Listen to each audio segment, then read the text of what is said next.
Facial recognition ప్రక్రియ ద్వారా పంపిణీ చేయాలని ప్రభుత్వం నిర్ణయించింది.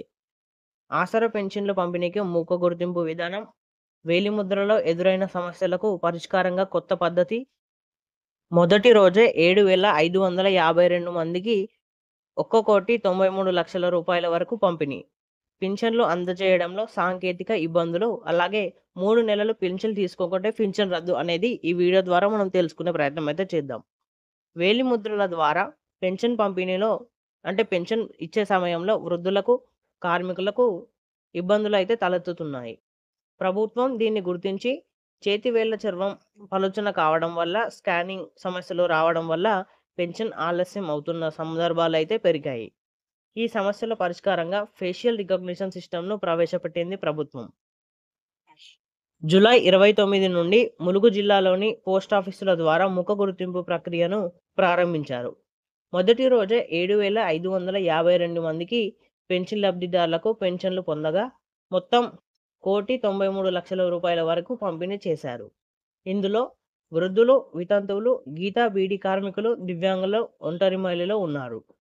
జిల్లా వ్యాప్తంగా ప్రతి నెల 30,180 మందికి వరకు అర్హులు. అలాగే వారికి 8,11,00,000 రూపాయల వరకు పెన్షన్లు అందుతుంటే, ఇక 22,606 మందికి 6,18,00,000 రూపాయల వరకు ప్రభుత్వం వెచ్చించింది. సాంకేతిక ఇబ్బందులు. ముఖ గుర్తింపు పద్ధతి ప్రారంభమైనప్పటికీ కొన్ని సమస్యలైతే తలెత్తుతున్నాయి. ప్రభుత్వం ఒక సిస్టమ్‌కి కనెక్ట్ చేసి సౌకర్యం ఇవ్వడంతో డాక్ సేవలు తమ సొంత స్మార్ట్‌ఫోన్లలో వాడుతున్నారు. వెలుతురు తక్కువ ఉండటం వల్ల లేదా వెనుక వైపు మరొకరు ఉండడం వల్ల గుర్తింపు సమస్యలు వస్తున్నాయి. కొత్త వేలిముద్రల యంత్రాలు మొబైల్ ఫోన్‌లోకి అనుసంధానం చేయకపోతే పనిచేయడం లేదు. దీంతో పలు సందర్భాల్లో మళ్ళీ ఫింగర్ ప్రింట్ విధానాన్నే ఉపయోగించాల్సి అనే పరిస్థితి అయితే వస్తుంది.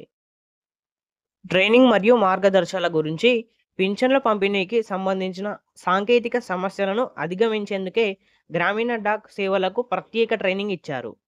ఈ శిక్షణలో పెన్షన్లు అందజేసేటప్పుడు జాగ్రత్తలు, లబ్ధిదారుల సమస్యల పరిష్కారం, యంత్రాల వినియోగం వంటి అంశాలపై అవగాహన కల్పించారు.